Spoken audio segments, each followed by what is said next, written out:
Mëngjesin e kësaj të mërkurë ka patur prezencë ujë në disa toka bujqësore dhe ubore banesash.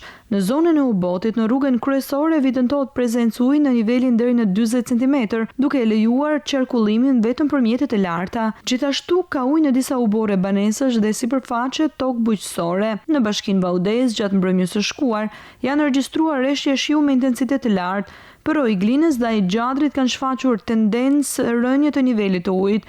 Në njësinë administrative Bushat, në fshatin Maliushit dhe Hoten, rreth 15 familje raporton të bllokuara nga prezenca e ujit, ndërsa strukturat vendore janë në gëdishmëri dhe po ndjekin nga afër situatën.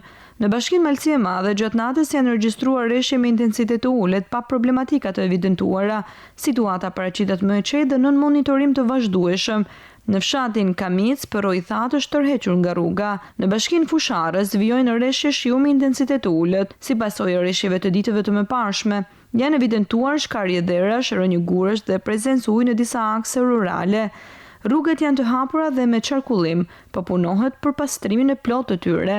Në bashkinë Puk aktualisht vijojnë rreshjet intensive të shiut, të shoqëruara me erë të fortë, por pa problematika apo emergjenca civile të raportuara deri në këto momente. Sipas të dhënave zyrtare, niveli i ujit në urën e Bunës është 1.80 metra.